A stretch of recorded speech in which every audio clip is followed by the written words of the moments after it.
నిన్న ఉదయం తెల్లవారి 6 గంటల నుంచి ఇప్పటి వరకు కూడా Balochistan liberation army Pakistan army మీద, పోలీస్ వ్యవస్థ మీద, ప్రభుత్వ వ్యవస్థల మీద దాడులు చేస్తూనే ఉంది. ఎలాగైనా సరే ఇంకా బలూచిస్తాన్ లిబరేషన్ని మొత్తం పూర్తిగా కైవసం చేసుకోవాలి. చైనా నుంచి ఎటువంటి తవ్వకాలు జరగకూడదు, ఎటువంటి వ్యాపార లావాదేవీలు జరగకూడదు. జరిగితే మీరు చూసుకోండి, కానీ బలూచిస్తాన్లో మాత్రం ఎక్కడా కూడా మీ యొక్క వ్యాపారాలు తీసుకోకండి. ఇక్కడ ఉన్నటువంటి ఖనిజాలు మొత్తం తీసుకొని వెళ్ళిపోయి మాకు ₹1 కూడా ఇవ్వకుండా మొత్తం మీరే దోచుకొని మా ప్రాంతాన్ని పూర్తిగా అస్థిరపరుస్తారా అంటూ ఇప్పుడు బలూచిస్తాన్ లిబరేషన్ ఆర్మీతో పాటు మరికొన్ని మిలిటెంట్ సంస్థలు పాకిస్తాన్ మీద గత 48 గంటలుగా చేస్తున్నటువంటి దాడుల్లో 15 మంది పాకిస్తాన్ పోలీసులు అయితేనేమి, లేకపోతే పాకిస్తాన్కి చెందినటువంటి సైన్యం అయితేనేమి చనిపోయారు. అయితే అటు పాకిస్తాన్ సైన్యం చేసినటువంటి దాడుల్లో కూడా ఇక్కడ 90 మంది చనిపోయారు.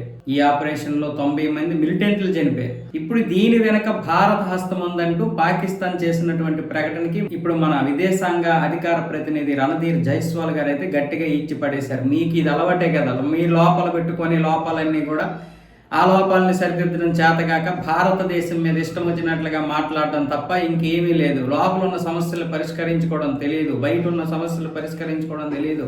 ఉగ్రదేశం అనుకునే బిరుదు ఉన్నటువంటి పరిస్థితుల్లో మీరు మీ ఉగ్రదేశాన్ని ఏ విధంగా ప్రపంచం ముందు నిలబెడతారో దాని గురించి అర్థం చేసుకోకుండా ఇష్టం వచ్చినట్లుగా మళ్ళీ భారతదేశాన్ని ముందు ఉంచుతారు. అంటే ఏదో ఒక విధంగా భారతదేశాన్ని ముందుకు తీసుకొచ్చి ఈ సమస్యను ఇక్కడతోటి సమసిపోవాలో చూస్తారు, కానీ దాని యొక్క అంతర్గత పరిస్థితులు ఏంటి, దాని యొక్క క్షేత్రస్థాయి పరిస్థితులు ఏంటి, ఆ సమస్యను ఎలా రూపుమాపాలి, దేశాన్ని ఎలా ముందుకు తీసుకుపోవాలి అని ఎక్కడ మీరు ప్రయత్నాలు చేయరు. మీకు ఉన్నదే అలవాటు. ఈ అలవాటు అనేది మీకు మొదటి నుంచి ఉన్నది. కాబట్టి కొంచెము ఆలోచించండి. కనీసమైన ఇప్పటికైనా సరే మీ లోపల ఉన్నటువంటి సమస్యలు పరిష్కరించుకోండి. మీకు చేతగాక భారతదేశం మీద ప్రతి విషయాన్ని ఎందుకు చేస్తారు? భారతదేశం తన యొక్క అస్తిత్వాన్ని కాపాడుకోవడం కోసం మాత్రమే ప్రయత్నాలు చేస్తారు తప్ప ఇతర దేశాల్లో ఏదో చేసేయాలని ఉన్నటువంటి బుద్ధి భారతదేశానికి లేదు. గత 70-80 సంవత్సరాలుగా చూస్తున్నాం కదా మీ దేశాన్ని. భారతదేశంలో ఎన్ని ఉగ్రదాడులు చేశారో, ఎన్ని అస్థిరపరచడానికి ఎన్ని ప్రయత్నాలు చేశారు. నేరుగా యుద్ధంలో గెలవడం చేతగాక ఇలా ఉగ్రదాడులు చేయడం మీకు అలవాటు. పైగా మీ దేశంలో జరుగుతున్నటువంటి ఉగ్రవాదుల గురించి, ఉగ్రదాడుల గురించి మళ్ళీ భారతదేశం మీద నేపాలు మోయడం. ఇదేనా మీ దేశం తీరు? ఇంకా మారరా అంటూ రణధీర్ జైస్వాల్ గారు అయితే గట్టిగా ఇచ్చి పడేశారు. మరి ఇంకా పాకిస్తాన్కి బుద్ధి ఉంటుందండి, దానికి బుద్ధి ఉందేంటి?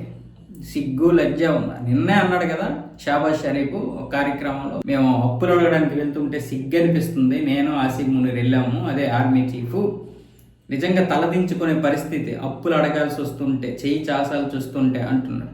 మరి దాని గురించి మీరు ఏదైనా ఒకటి చేసుకోండి. అప్పులు అడగకుండా ఏదైనా సరే ఒక వాణిజ్యాలు నిలుపుకుంటూ అభివృద్ధి చెందడానికి ట్రై చేయండి. అంతేగాని ప్రతిదాన్ని భారతదేశం మీద పడేస్తామంటే అట్లా. మీకున్న అలవాటు అది. భారతదేశం పేరు చెప్తే చాలు ఇక పాకిస్తాన్ జనాలు దాన్ని అటువైపు డైవర్ట్ చేసుకొని ఆలోచిస్తారు అనుకుంటారు. కానీ ఇంతకు ముందులాగా లేరు. పాకిస్తాన్ ప్రజలకు కూడా నిజాలేంటో తెలుస్తున్నాయి.